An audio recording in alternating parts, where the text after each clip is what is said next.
go for toxic, but I can't get enough. You're burying me, burying me. Yeah, you're burying me, burying me. You've got me hypnotized. Push me out of myself. You've got me hypnotized. Whoa. I can see, I can hear, going crazy for the light. It's got me hypnotized. You've got me hypnotized.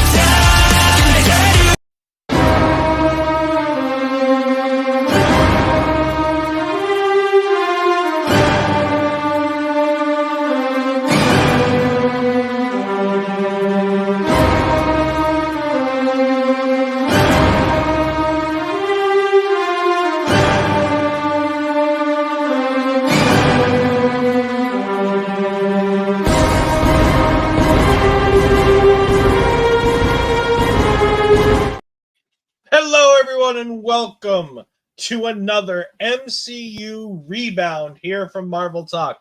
I am Ol'Ed Ed Fries, and I'm joined by the one and only Andre C. Andre, how you doing tonight? I am exhausted. You've had a lot of shows the last couple days.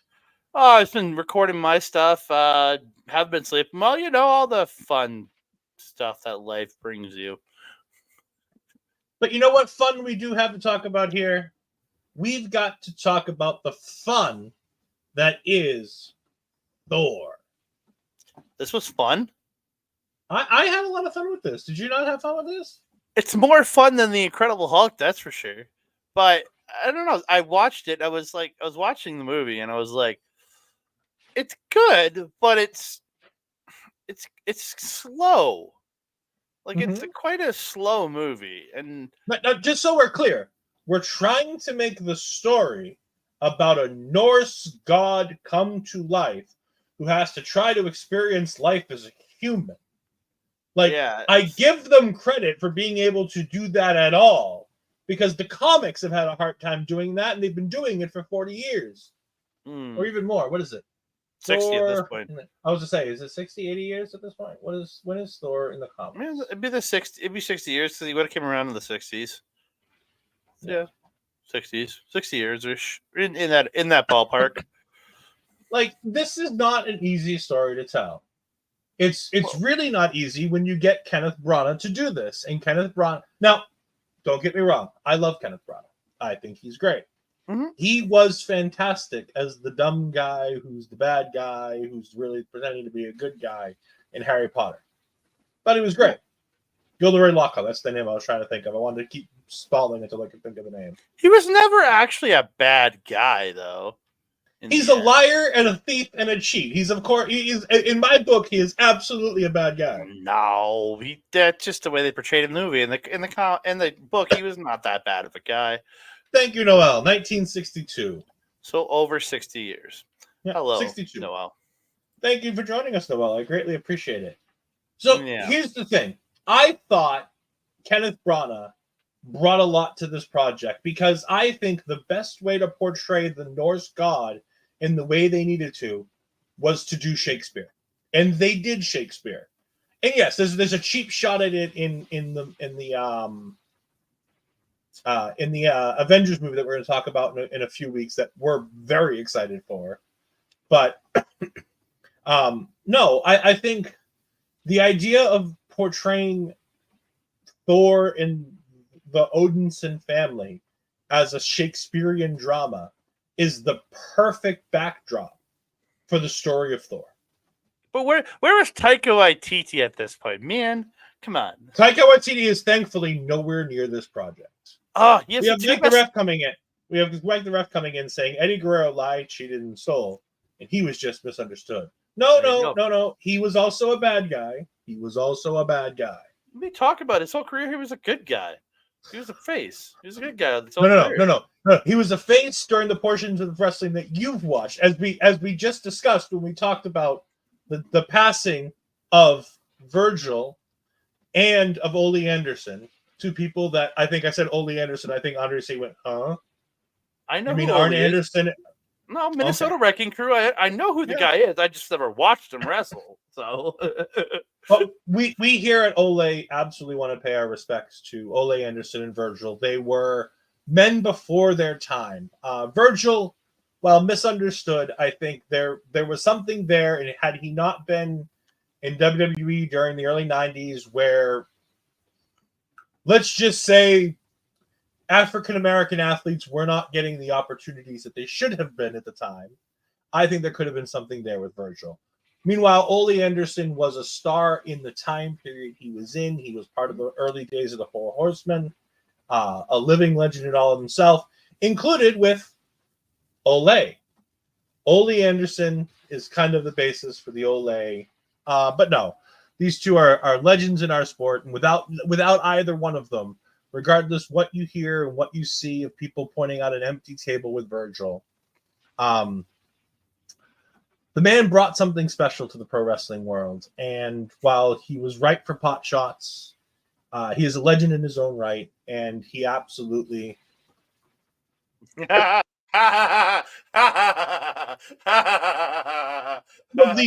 I probably would. Virgil's fantastic. I mean, you know what? The man never saw an opportunity he didn't like. Let me tell you, and he won't be missed because I don't know what to say. Going to a wrestling convention and seeing Virgil there was a nice thing for me. I grew up watching wrestling in the early '90s, so like I saw a lot of Virgil, whether it was in WWE, whether it was in WCW. You know, people don't treat him right, but he's a legend in his own right, and good. You know, hopefully someday he can be in a Hall of Fame. I don't know which Hall of Fame, but maybe someday. But we're here to talk about Thor. The Jobber Hall of Fame. No, he's not a jobber. Let's get this right. So, Andre, your thoughts as a whole on what they did with the story of Thor? Again, it's a fine story. Like, I have no qualms about it. I find it really quite lacking throughout. Like it's slow. Like you get your battle early on with the Frost Giants and stuff, which is cool. Like the battles when they do the battles in here are absolutely phenomenal. It's just seeing it and you're just like I'm whelmed. I'm whelmed by this. Like it's yeah. I just it's hard to speak on that because I find it slow, but good. It's a good movie. Like it ranks above some movies for me. It ranks above the second one, that's for fucking sure. But it I don't know. It lacks in points because I find it slow in points. I found myself kind of getting bored at points watching this movie, but then it picks back up points and I get back into it. I don't know. It just, maybe because I've seen it a dozen or more times by this point. I know everything that's coming. Again, it's one of those ones where, again, and I'm a big fan of both of Taika Waititi's movies. I think he made the two best Thor movies, in my personal opinion. By there's no way with a straight face you can say that Thor 4 is one of the best Thor movies. Taika Waititi made the two best Thor movies. All right, so I'm going to be doing this one solo tonight because obviously Andre's on some kind of juice or drunkenness or lack of sleep where he can't think straight. I do want to thank Mike the Ref for the raid. I did not notice it when you first popped in. Thank you very much for the raid, Mike. I appreciate you bringing your viewers over here. Remember that you can see Mike the Ref in multiple places this weekend as we have the AEW Revolution coming up. So I know there's going to be stuff on that. He just had his sidecast that you can go ahead and see on Backbreaker Video later on tonight as Mike is right now rendering it down to get ready to play on YouTube. Probably around midnight Eastern time. It'll be up there. And also, if you want to catch Mike on the our local establishment side, you can go ahead to our YouTube later on tonight. And you can go ahead and catch him with me as we talked all things NXT last night. So thank you, Mike. We greatly appreciate it for you stopping by. Also, hello to Barry Monkey. Barry says hello. We missed you last night talking about Von Wagner. And he says, Kenneth Branagh is a good actor. Not sure what he was doing in a Marvel movie. I like Mike's comment. Glad to see the second day in a row someone keeping Ed in line. No, I'm keeping Andre in line, and he's already off the rails by thinking that Thor 4 is anywhere quality And of that the film. and that is anywhere. your opinion. That is your opinion. My opinion is In the different from yours. same way that your opinion is that Thor 2 is a terrible movie and that It's the not Hulk movie is the worst movie in the MCU. It is the worst movie in the MCU. It's not. Eternals only beats it by like that much. Yes, but both of those movies vastly clear the bar by Thor 4. No, Thor 4, I wish I'd walked out. I've watched that movie probably 4 times now. I wished I'd walked out. And that again, that is your feeling on Thor 4. My feeling on Thor 4. Hey, fun little epic romp across the universe, and I enjoyed it. Yeah, when you have someone called the God Killer, he needs to kill some gods. He Just did, saying. but off screen. That defeats the purpose. Anyways, talking about this movie, because God knows we're drastically... Thor was a redemptive movie mixed with a love story. I agree. You know what else it also is? It's Shakespeare. This is essentially Othello, if I remember correctly. But the only problem with this movie's love story is that both people who are in the love story don't feel like they love each other at all. Oh, I agree. Natalie Portman is the worst part of this movie, by far and away. You want to know who the best part... There are two people that bring this movie to life like nobody else. Kat Dennings. Yes. Kat Dennings and Tom Hiddleston bring these movies to heights that unseen in Marvel projects. These two are epically fantastic. But no. Robert Downey Jr. outclasses both of these people at this point. Hiddleston will Not go anymore, on. he's dead. No, but Hiddleston will go on to outclass everybody in future products. He was good. Like, we had this conversation off screen. He is the best character in this show, but it's still not his movie. He's still very much a supporting character who's in some cool scenes, but yeah. I still debate that with you on the fact that this isn't a movie about Loki. This is a movie about Loki figuring out who he is, figuring out his birth, ruining his brother's day, almost ruining his brother's life, and almost taking over an entire kingdom. I beg to differ that this movie is entirely about Loki and has the worst parts of this movie deal with Chris Hemsworth and Thor. Also, can we also talk about the fact that this is the worst look that Thor ever has in this entire movie? By far. Like, and I will put this out. I don't partisan comments. He's right. That is a subplot. The Loki thing is a subplot. My problem is that the subplot was the best part of plot of the movie. Barry, mid-card Marvel movie. He's right. That is exactly it. It is mid-card. Well, you guys are going to be very interested in my ratings later on, and then because we'll get to that when we get to it. Mine's below it's below the Iron Man's and above Hulk. That's where you already know my right. You know what? We're just gonna do this now. All right, so you have it ranked number 3 out of 4 so far. Yes. I'll have it at number 1. This is better than the original Iron Man. Not even close. Not even close. Not in even my close. in my rewatches watching this movie, I have vastly enjoyed rewatching this more than either Iron Man movie. No way. Dude, this is the worst Iron Man movie. That so is it's going to be it's going to be vastly but it's still going. It's still going above Thor though. We have Mike the Ref saying this movie is all about establishing why are we supposed to give a damn about Thor. Did its job, but not as well as it could have. Yeah, and again, that's why it's not number 1 because Iron Man made you give a shit about Iron Man. This movie makes you go, oh, okay, Thor exists. Iron Man goes, damn, I want more Iron Man. This makes, oh, okay, Thor exists.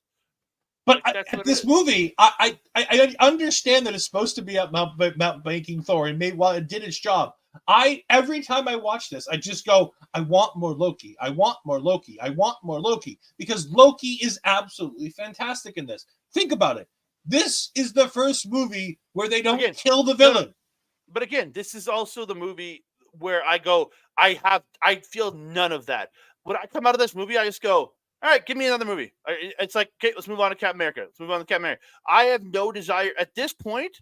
Have zero desire to see any more Loki. It's not until Avengers where I get invested in Loki. I'll agree with the one second. I wanted more action. I could have definitely done with more action. Yeah. But again, I look at it as like, you say you want more Loki. Me, I'm like, okay. I look at, like, if you look at this movie objectively, I can go, oh, Loki was good. But it doesn't, they do nothing to make me want to see more of him. He's good. I didn't every time I watch this, I don't want to see more Thor. No, but again, I don't want to see more of anybody here. I have no, like, if nobody from this movie ever moved on in the MCU universe, I wouldn't have cared, personally. I mean, we're definitely in a hard disagreement. But again, that's good. That's good. Remember, we can agree to disagree. You also look at this from 2024 eyes too, because you know how good Hiddleston will become and what his character is bound to do. But by the way, I also look at this in 2024 eyes with Thor, because I think Thor is much better in everything else he's ever been presented in. And again, I'm going to go back to us simulcasting here. Like, this isn't. Oh, this is a worse Thor. Don't get me like. But the thing is, the story. Well, the story of Thor 2, I might actually rank Thor 2 higher than Thor. Tell you the truth, because I also love Thor 2. Like, personally, I know, like, it's not going to rank highly for me. I'll be honest, but personally, I love Thor 2. I think there's a really cool story. I just can't get around the fact that you think Thor is better than Iron Man. To me, this is my personal feeling. I know you don't feel it. Iron Man is the best MCU movie to ever exist. It exists. If nothing had ever come after it. Being asked by a humanoid on YouTube. Hi, Andreas. I don't know. We'll get to. I'll make that choice when we get to it. But like, for me personally, Iron Man is arguably the best MCU because it exists.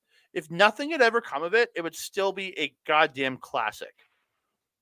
I love Iron Man. I think Iron Man's great. But here's the thing. Like, and I've never thought this is not better.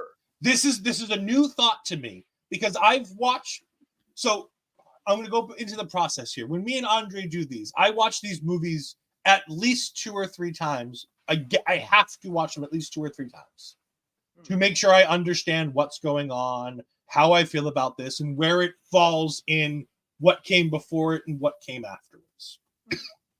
When I did this, I found myself continuing to watch this over and over and over again to enjoy the movie, as opposed to, I still to this day have no notes for this movie, because every time I start taking notes, I stop and just enjoy the movie that I'm watching and forget to take notes, which is not the case I had with Iron Man, which isn't the case that I have with Iron Man 2.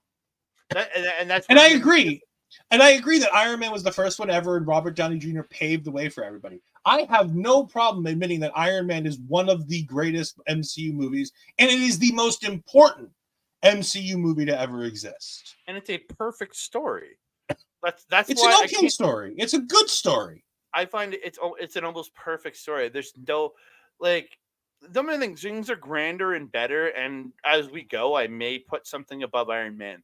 But for me personally, yeah, it's almost a perfect standalone story. If the MCU hadn't have taken off and nothing had come from Iron Man, just all you had was Iron Man and Hulk, say, because I know what they came out the same year, this movie would still hold up as the best. Imagine we never got the MCU after. Just play it. Yeah, it would arguably hold up. People would talk about it in the same way they talk about Spider-Man 2, the way they talk about Blade, the way they would talk about it in the same way. Because I agree. I wholeheartedly agree.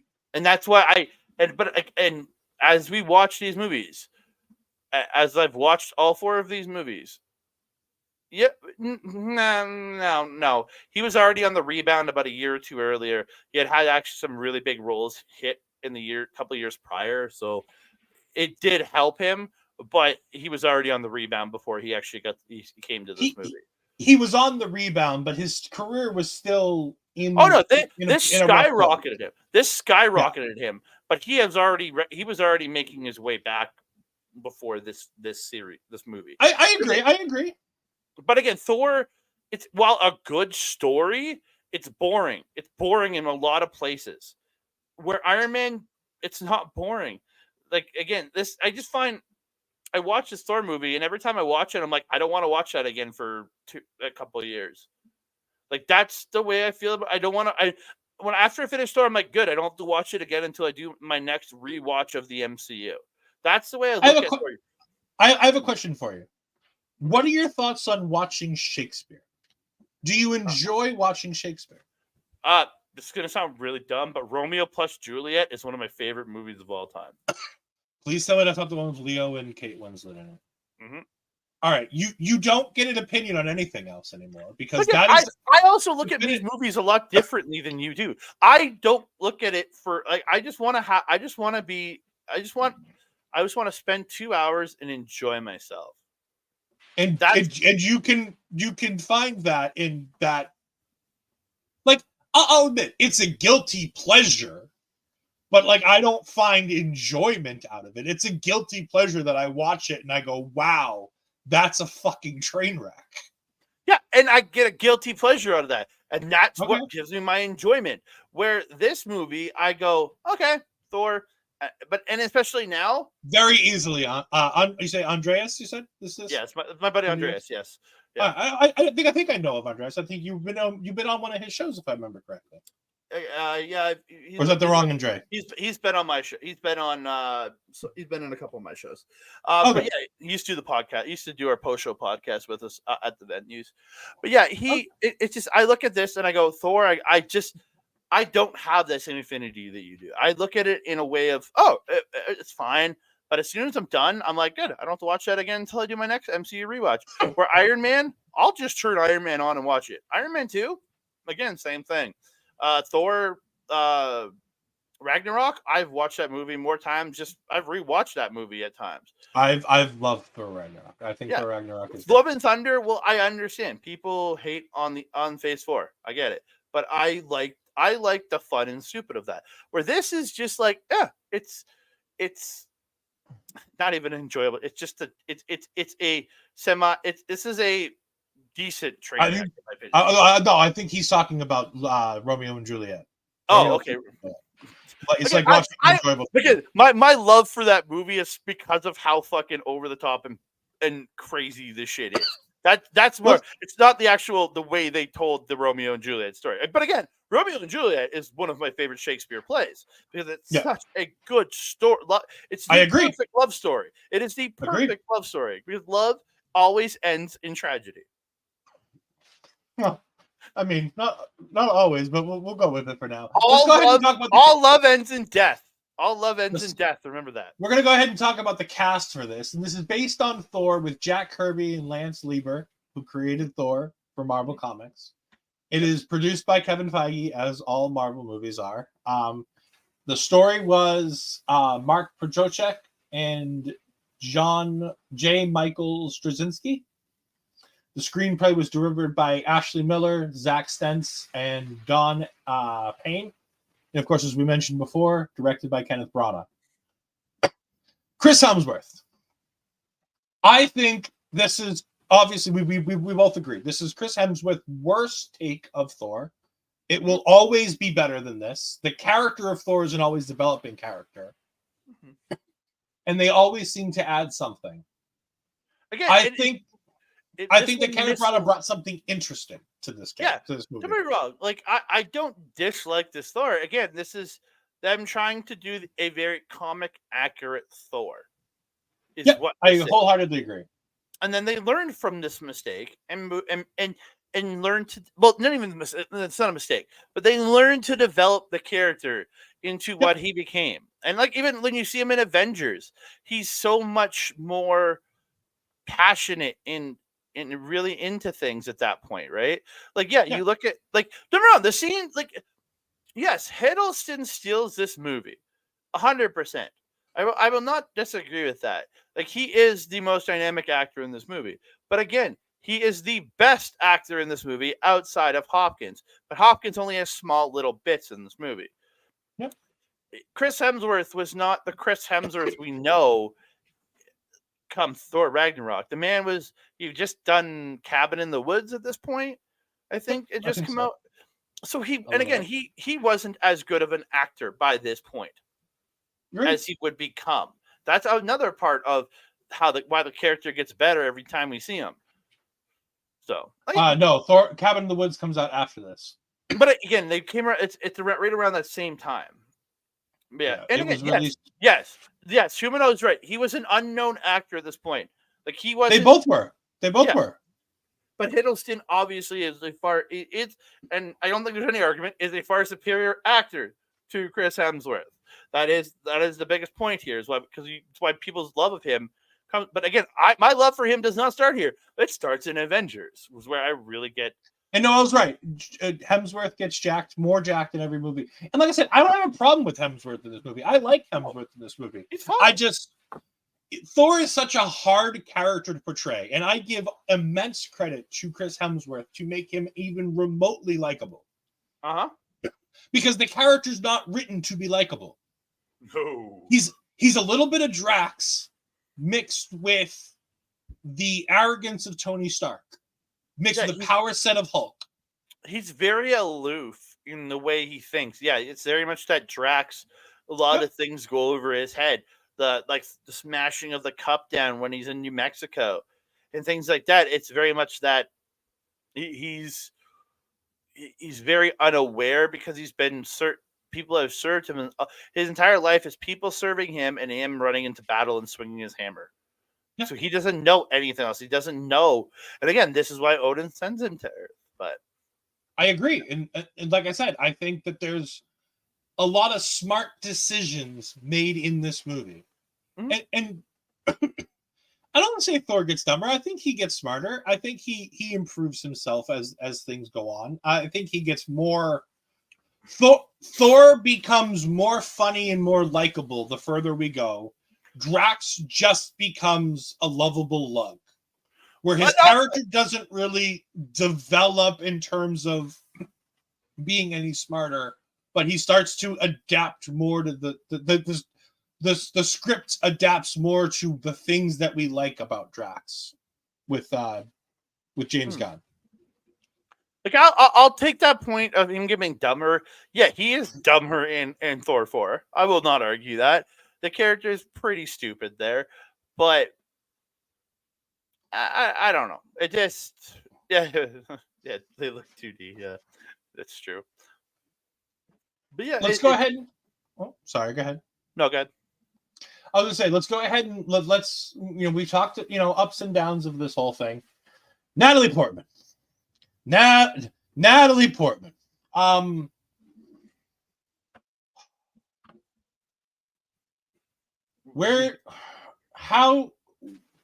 do we do this? I thought she was fine. Again, no, I never felt for the love story in this one, which weirdly I feel like they have better chemistry in Thor 4 than they do here. And they do have, and I think they have much better chemistry in Thor 2. She's fine. I feel like it almost sounds weird.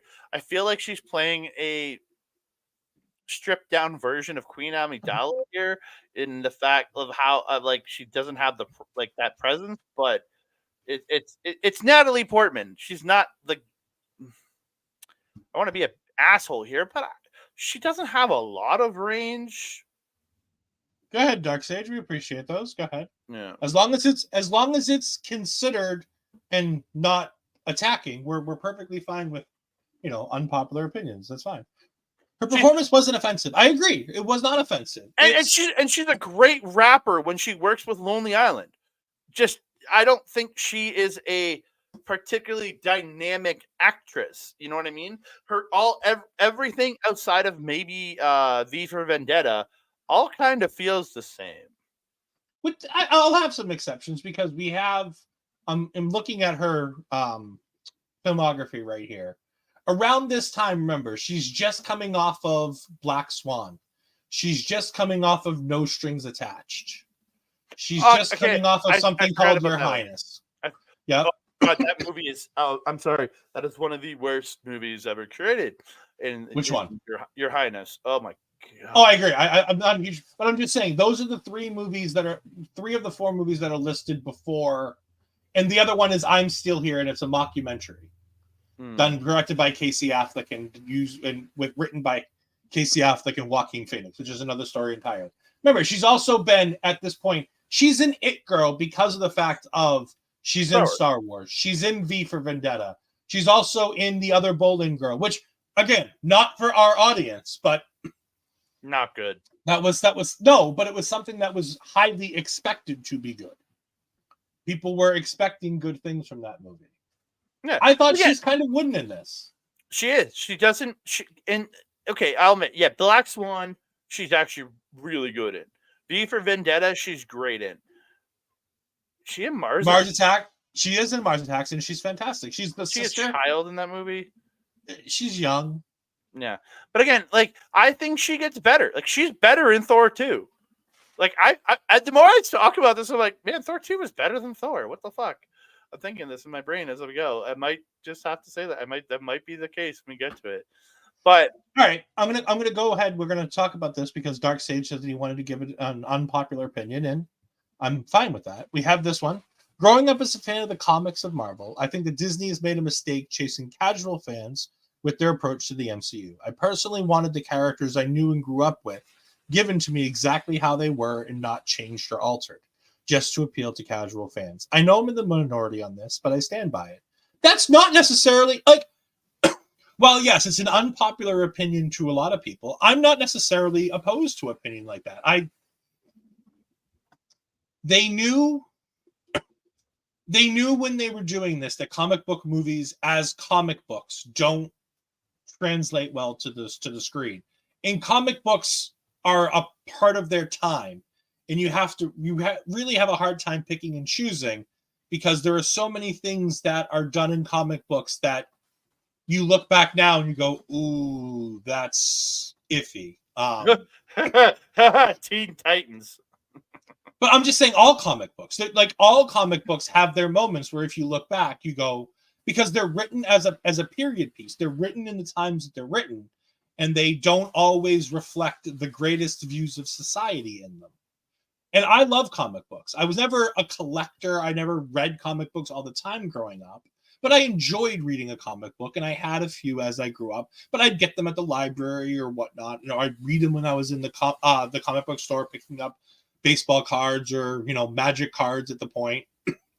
Things like that. They also go on to say, in comics, I believe truly do not alter anything unless you absolutely have to take liberties, which in Infinity War with Thanos, I'm fine with, since I didn't want to see Lady Death in that arc. Mm-hmm. You also would have, to really take on the Infinity Gauntlet storyline, you have to also bring in Adam Warlock way earlier than you did. And at that point, you're telling a story that's hard to do because you're having to bring in specific characters that are hard to bring in. But like I said, I agree with you. And Noel has it right here. And you brought this up too when you said, you know, they did it for the casual fans. They did too many. Oh, wait, that's Barry's comment. I wanted this one first. Disney's all about making money and marketing products. Hmm? And remember, you also have to remember the first 5-6 movies. I think it's what? The Avengers is the first movie that Disney produces for the MCU, because the first 4 or 5 are done by Paramount, if I remember correctly. Yeah, because technically Avengers started under Paramount. Yeah, but it was taken over by Disney.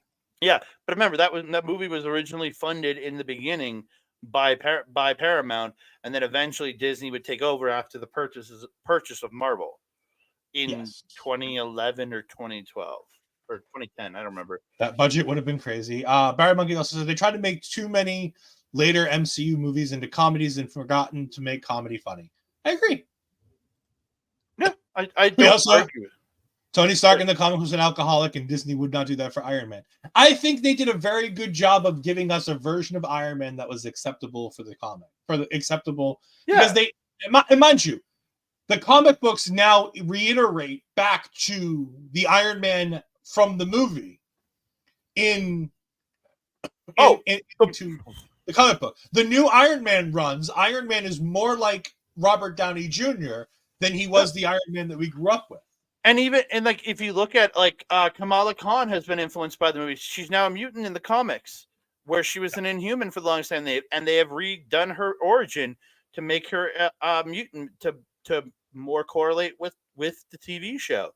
Again, you also remember but that was also something that it was done in the comics to make her an Inhuman, because the people who ran Marvel Studios and Marvel Comics at that time wanted to be able to use her down the line. No, and but if they make her a mutant, if they make her a mutant in the comics, then they lose that. They potentially lose that right, because she then becomes a Fox property. No, there's a certain point that once they could start creating mutants, they just couldn't refer to them as mutants in the movies, because if they're created after a certain point. But again, it's all comes down to the movies influence. Like comic books have always influenced the movies, and movies will then will in turn change things up. It's what it is. Yeah. And Humanoid's right. I feel bad for Inhumans fan, because that was an awful TV show they did. There's a lot of fun that could have been done with Inhumans, but between what happened with the downfall of Marvel TV and the fact that the Inhumans just were they put a lot of thought and money into marketing that, and didn't put a lot of thought and marketing into making sure it was the best portrayal. And by the way, I actually kind of like I like the idea of where that show was trying to go. It doesn't land it doesn't hit it, but I like the idea of what that show was trying to do. And I'd love to see Medusa, and I would love to see more Black Bolt in the MCU. Like, we got a glimpse of him in the one of the few characters that I actually really enjoyed from that show was Black Bolt and Serinda Swan's Medusa, because I think both the actors did a really good job in the roles. It's just what they were given was trash. But back to Thor. We do need to get back to Thor if we can. And yes, Marvel. So Paramount Pictures produces everything to 2011, and then starting in 2012, things are produced by Walt Disney Studios. Yeah. So the first movie for Paramount, I believe, then that makes it, yes, the Avengers. Yeah, but again, Avengers was in development by Paramount, but then Disney bought and distributed it. But Disney distributed it because they bought it in late 2009, but certain things were already in development, but then they came on to really put the money behind Avengers. But yeah. All right, we're gonna keep moving on. We're gonna leave Tom Hiddleston, because I think we've already talked well enough about how great Tom Hiddleston was in this movie and everything. Oh yeah, he was amazing. Stellan Skarsgård. Oh, that's so good. Tale of Dr. Eric Selvig. And again, this is another character who gets better when you move on. Like, agreed. Again, he's very good, because Stellan Skarsgård is an amazing actor. The guy, yeah. But again, the entire series, everybody in here gets better as they go along. But I thought he did a really great job as playing kind of the straight man to it all. You know what I mean? Like, he was the kind of the only one out of everybody that was like, as much as Jane was, Darcy's comic relief. He was always the skeptic. He was always like the simple, no, this is science kind of guy. You know what I mean? Like he constantly, when Thor keeps going on, and he was like, it's children's stories, Jane. Like, you can't, this isn't real. These are children's stories that you grew up with, because it's all Norse mythology. And in the area of the world where his character would have grown up, because it's obvious that his character isn't American. It's European of some sort. I would imagine he's English. And not him, but the character Eric Selvig is most likely English. Because I look at him as Swedish. Here in the United States, maybe a Swede, because, well, I know Stellan Skarsgård is a Swede. I just wasn't sure. But Selvig is very much of that Northern European style. No matter where it's from, it's obvious that they're in a part of the world where the Norse mythology would be taught a lot more than it was taught here. Mm-hmm. Good night, Barry. Bye, Barry. We love you. He's also saying, I just assume I said everything that you say from here on out is wrong. So he wants to play devil's advocate. No. Humanoid says, I love how he made make a reference to Bruce Banner when the government took their stuff. And yep, they kept the reference vague, but it's absolutely. And Mike the Ref coming in saying he's Norwegian, which makes sense. North mythology. Perfect sense. Yep. There we go. I think he's fantastic in this. Kat Dennings. Kat Dennings is she's so delightful. I also love Kat Dennings. Like I'm a and everything she does. Everything she does. I loved and again this is not true. I love Two Broke Girls. That show so good. And she is just everything you watch her and she's so just perfection. Yeah. Noel with the hard eyes for Kat Dennings. You can't not love Kat Dennings. She's just one of my favorite parts of WandaVision is the fact that they brought Kat Dennings. Oh, she really helped that show in the secondary character part. Like she really, really helped that. And she needs to be the Clark Gregg, the Phil Coulson of it all going forward. Mm-hmm. Her and Jimmy Woo need to be the right hands to Nick Fury going forward as people who are running S.H.I.E.L.D. and dealing with S.H.I.E.L.D. And whenever we talk about S.H.I.E.L.D. or Sword, I want it to be Dennings and I want it to be Jimmy Woo. I think those two are fantastic. Oh, Clark Gregg. Yeah. Clark Gregg in his first real portrayal of a character in the MCU. He's had bit parts here and there. He was in Iron Man here and there, but they were in and out roles for the most part. Nothing real substantive. We get first substantive Clark Gregg here in this movie, and it's fantastic. And sorry, go ahead. Andreas, you're wrong. She was great in the sequel. She's great in everything. I will not take the hate. Also, Jimmy Woo needs. There was rumors that they were trying to produce the Jimmy Woo movie that comes off of a comic book series that Jimmy does, where he has his own little team of people that are like a side part of S.H.I.E.L.D. that he runs.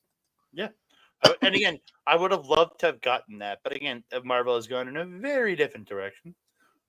Yeah. Like I said, we have Clark Gregg, who's fantastic when he's interrogating Thor, and he's trying to figure out who Thor is, and Thor's not saying anything, and he's like, "Well, you're obviously a mercenary." Like, it's just such a great scene. Like he's doing this monologue to this empty void of a character who's just sitting there, not giving him.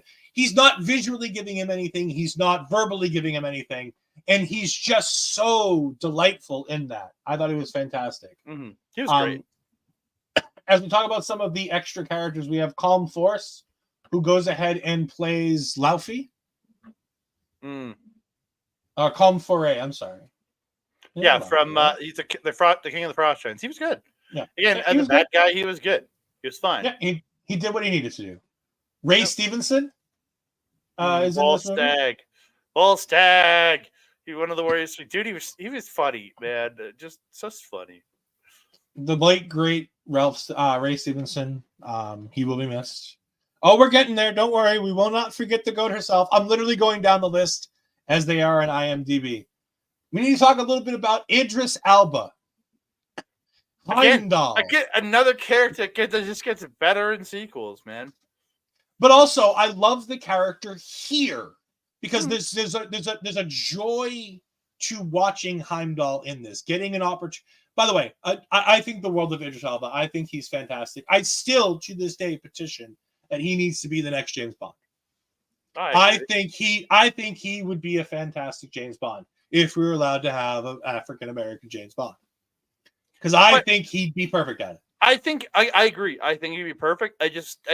They're not gonna hire him because he's a black guy, mainly because he's 51 and they need to. I think they're gonna go with a younger person to. Yes, because if I think of anything when I think of the people who have played James Bond, I instantly think of young. Yeah, but Daniel Craig was Patrick Moore, Sean Connery. Who the fuck is Patrick Moore? He was the original James Bond. Roger Moore. Oh, Roger Moore. Sean Connery, for one, was the original Bond. No, he's not the original Bond. The first. You're talking that shitty Casino Royale movie? hold on. You continue to talk. Roger Moore was 40 when he played James Bond. Like I said, it's not that far off from where we are now. Doctor knows the first Bond movie, and that's Connery, but That is true. yeah, see, Connery's the first. Yeah, I'm not saying that, but it just Hollywood. I'm not saying it. I think Idris Elba at 50, at 60 would be great as Bond. Yeah. Connery was Connery great and then before Navy. him. Yeah. But I think Heimdall is fantastic. Heimdall is great. I thought he was fantastic in this, and he gives a little bit more to this character than it needs to be, because basically he's just a guardian who turns on the car. He's the chauffeur of this movie. But like the way he plays this, there's this great little extra bit that he plays into it. Jamie Alexander, my favorite of all of the Thor's friends. Jamie Alexander.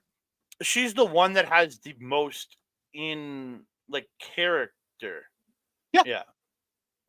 And I really think he's like he knows them all because he just did a rewatch. It then goes Lazenby, back to Sean, then to Roger, then to Timothy Dalton, Pierce Brosnan, Daniel Craig. Yeah, but again, she's great because again, she's one of the three that was given character. Yep, but I also love. I wish they would have played a little bit more off of. And again, this is me kind of about the movie. of the love story of love story between the two of them. Yeah, I wish there would have been a little bit more. Well, she is she is supposed to be Thor's first love, but again, yeah, and you could tell she was playing it that way. That once he found his love with her, she was kind of like, okay, I'm resigned to not being that person anymore. But I just would have. I wish they would have done a little bit more visually with that. I think there were a couple shots in this movie. I think where there would have been like when him and Jane kiss right before the big final fight. I wish there would have been, or right after the final fight. I wish there would have been like a little look back to her and getting that image of her in hand, like being visibly irritated watching Jane kiss Thor. Or even like if when Odin was banishing Thor, if she would have been like heartbroken that he was banished to that, like, you know what I mean? If they would have given her that shot of something, then you could have believed that. You know what I mean? Yeah, I agree. Yeah.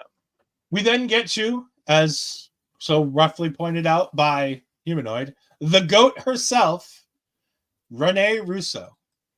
Oh, she's pretty goddamn good, man. She's, as you, I'll take your line.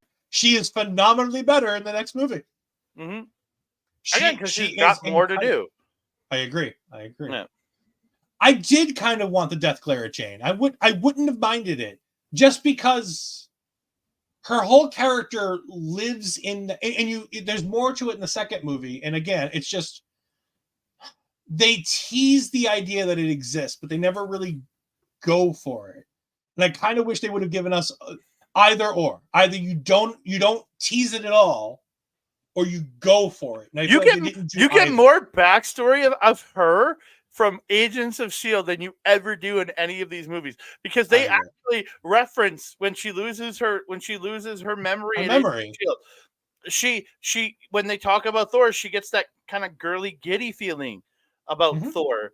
So like that's the only time you get backstory for this girl. Fuck. Yeah. And she, by the way, she was great at Agents of S.H.I.E.L.D. And then Anthony Hopkins, the king of Asgard, the king of the world, Odin himself. He was fantastic. He was absolutely everything Odin needed to be. I don't know there's a better Odin to be had. Well, he had that presence. He had that that authority feel that you need Thor to have. And I remember when they were casting for this movie and Stan Lee was out there saying he wanted to be King Odin. I was like, that'd be great, but no. What was his cameo in this one? I don't believe he has one in this. He's been in every Marvel movie. I don't know that. Oh, he's the guy in the truck when they're trying to get the hammer. Oh, yeah. That when the back comes flying off. That's it, yeah. Yeah, nobody messes with Hannibal Lecter. Yeah, he's the back comes off and he's trying to get the thing out of the trunk. Right. I want to go ahead and play one of my favorite things from this movie, and it's I'm just waiting for my ad on Disney Plus. I apologize. I don't have the ad-free plan. But the point where he casts out Thor, that whole scene is just incredible. There's it makes you understand what this movie is going to be, and they missed half what comes later on this. Like to make this a perfect movie, there needed to be a little more of Thor being a normal person, and it never feels like he ever gets to that point where he's a normal person because he's just so aloof. And that's my major. See, now I'm walking back whether or not it's better than Iron Man. Because, like, I love it. Like, don't get me wrong. I've watched it so many more times than Iron Man 1. But it's neck and neck at this point in my mind. All right, here we go. Hold on. I just want to... Come on. Come to the dark side. You know Iron Man 1 is better. Hold on. All right, we're going to see if we get kicked off of YouTube or anything here. While you wait and be patient, the Nine Realms laugh at us. The old ways are done. You'd stand giving speeches while Asgard falls. You are a vain, greedy, cruel boy! And you are an old man and a fool!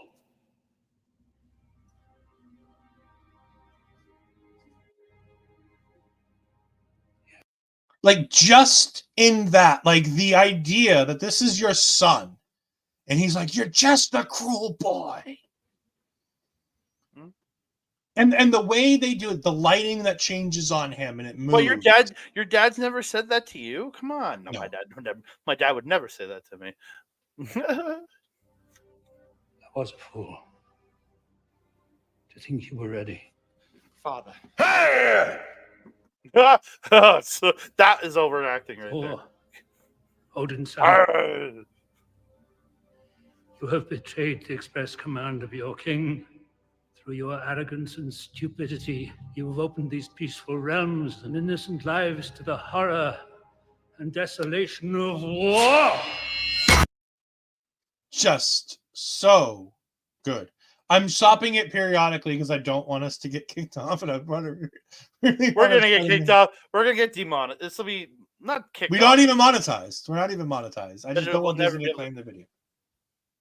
But I mean, it's just such a good scene with him and Thor here, where they just it's the epitome of everything this movie needs to be. It's the best actor. Like, again, as much as I love Hiddleston, it's the best actor in this movie doing a fucking job, except for the part at Loki. That is a choice, and a bad choice is that. I'm sorry. That is just Yeah, just don't keep running it and say nothing. I agree. That's why that's why I was saying shit throughout. Yeah, and I was pausing it and stopping to make sure that we're getting there. And of course, it's such a visual spectacle as the armor's being ripped off of him. You're unworthy of your title. You're unworthy. Look at the anger. Just look at that. Look at the death stare, and you don't get one eye of death stare, and you know he's staring directly at death stare into your soul. Yeah. It's just it's sheer loved ones. You have betrayed.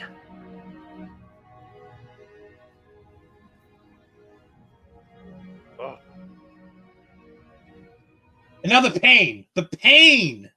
You can see how he broke his own heart by doing it. Yeah, because he realizes what it's at that moment he realizes what he needs to do. I don't think at any point until this, I don't think he's figured out exactly that he's banishing Thor. I think it was in this moment that he realizes he's banishing Thor. Oh. I now take from you your power. In the name of my father and his father before. I hold it all, father.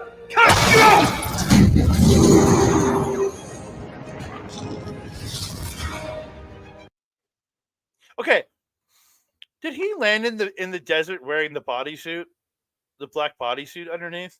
Did he land in the desert wearing I don't that? think he might have. I don't remember. We'll see. I'll look in a little bit. Yeah, I'm not sure. I love this. I love this look on Loki's face here. Just fantastic. Whosoever holds this hammer, if he be worthy, shall possess the power of Thor.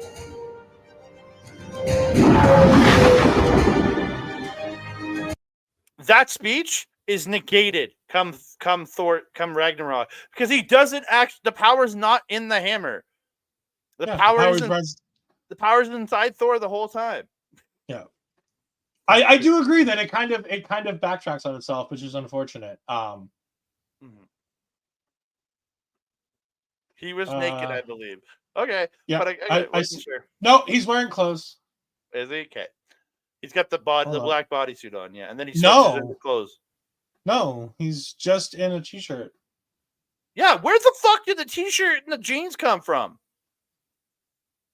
Like, where does he get the t-shirt? That's my question. Where did he get the gosh darn t-shirt? Yeah, where did he get those clothes from? Maybe when the spell of casting him out and banishing him and changing what he was wearing, it may have just changed all of his clothes as opposed to just removing the armor. But when he went backwards, he's wearing the black. I know. Suit. But that's. Ah! That's just it's one moment of poor. What do they call it? Continuity. How did he get the fucking regular clothes? Yeah, he became immortal and had to wear normal clothes. Heimdall helped him out. Well, you don't think a black bodysuit is technically clothes, though? And then they could have found him in the black bodysuit and then put regular clothes on after him. That would have made more sense. But yeah, it's like I said, he's no longer a god and not worthy of wearing God's clothes. Yeah, and he lost all his god armor, but he has had his black bodysuit underneath. Yeah. But it just is one of those stupid little things that I see and I go, God. Yeah. This is just it's an utterly great movie. I think this is an utterly great movie. Andre says it's a really good movie. It's good. I enjoyed it. But again, I don't. Once I watch it, I don't need to watch it again until I do my next MCU rewatch, right? Where like I turn Iron Man on, I turn Avengers on, I turn Captain America 2 on. There's some movies. Turn the original Doctor Strange on. There's certain movies I turn on and just watch, just to watch that movie because they're well done movies. This is good. But it. I'm sorry. That's just. But no, it's those little. It's good. But for me, it's okay. I'll put it above Iron Man 2, but I can't above Iron Man. I will put it above Iron Man 2, but I will not put it above Iron Man. It's just. I don't know. No, I'm leaving it below Iron Man 2 for my list. Because again, I have more fun watching Iron Man 2 than I do with this one too. So that's the thing. Yeah. Again, I also there and I also judge after the 2 hours are up. Did I have a good time watching it? And literally the only movie in the MCU that I don't have a good time watching is The Incredible Hulk. Even the Eternals, for how numbing that movie can be, I still enjoy a good chunk of it and getting to see certain things. Yeah. When you have a movie where the entirety of the main character makes me go, then I'm done. Then no, then it's bad, and that's all.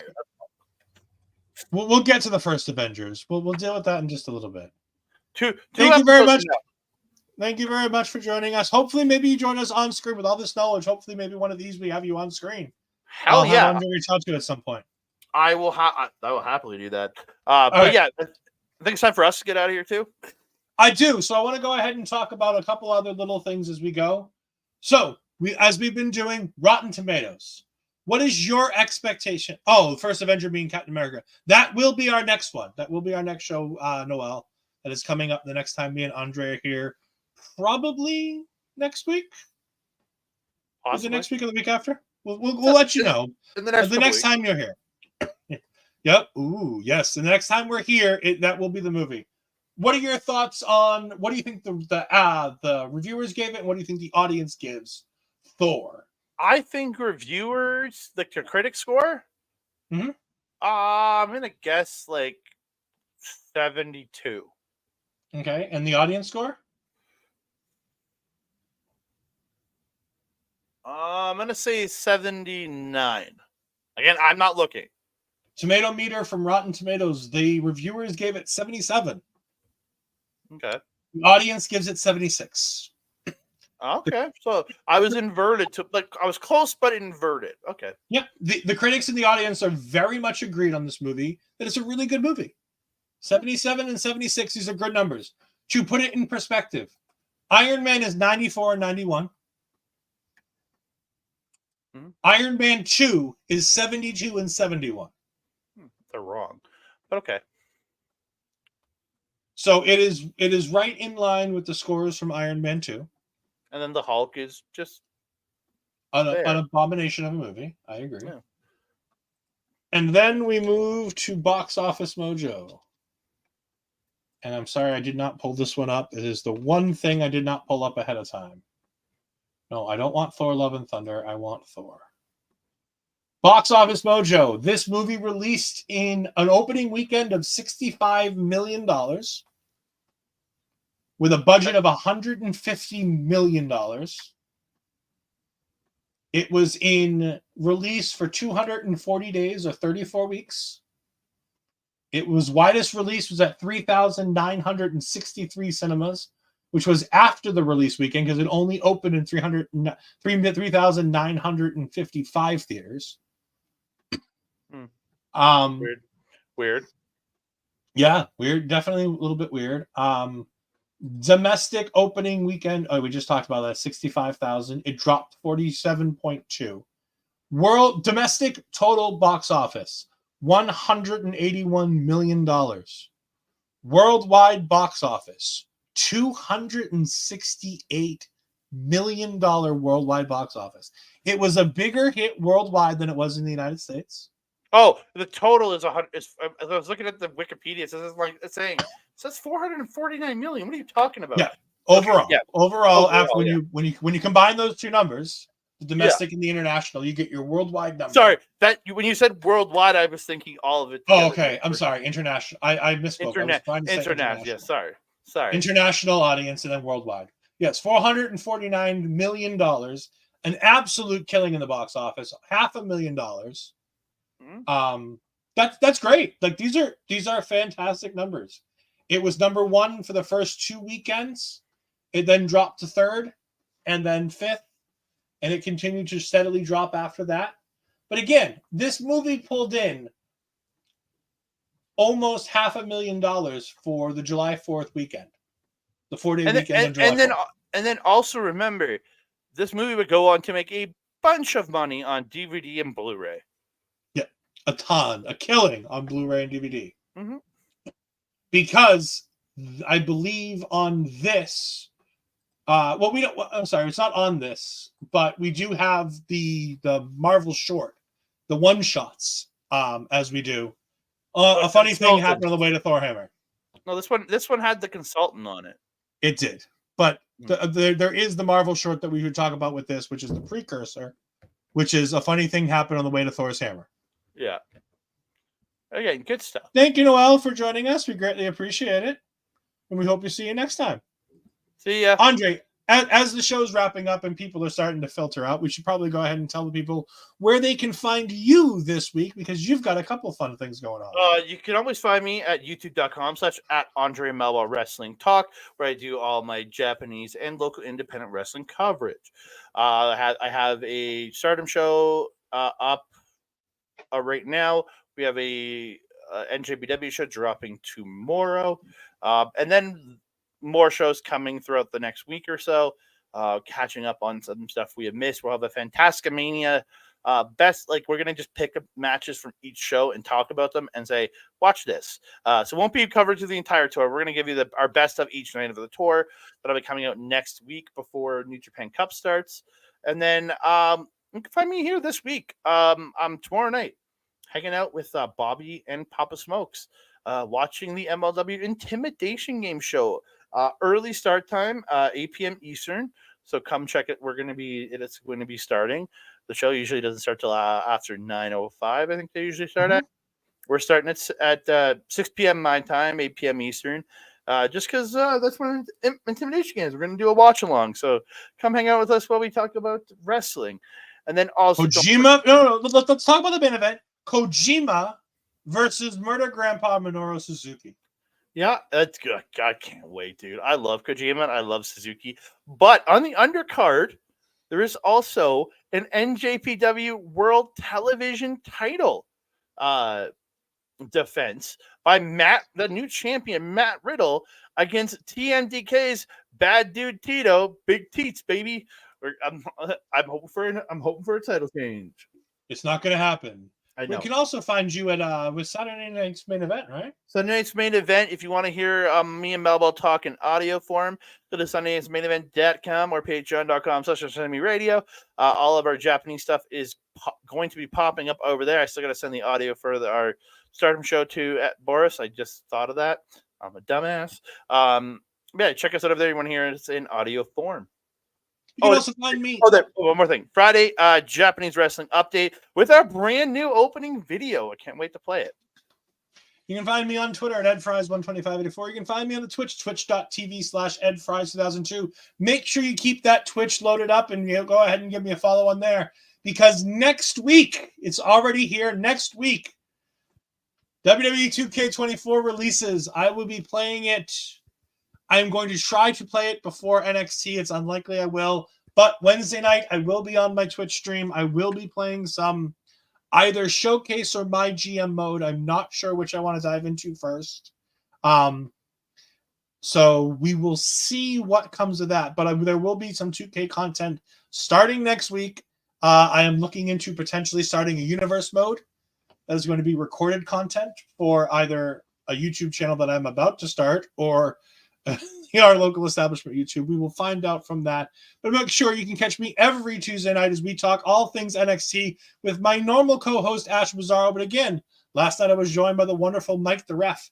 Mike the Ref is a good friend of the channel, and he's always in our chats, and you can go ahead and find his content right down here. He also puts things like Ladies Wrestling Showcase and other things onto his Backbreaker video stuff. So make sure that you go ahead.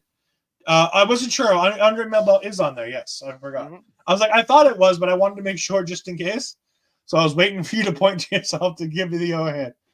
Make sure you go ahead and follow Mike the Ref at linktr.ee/Mike the Ref.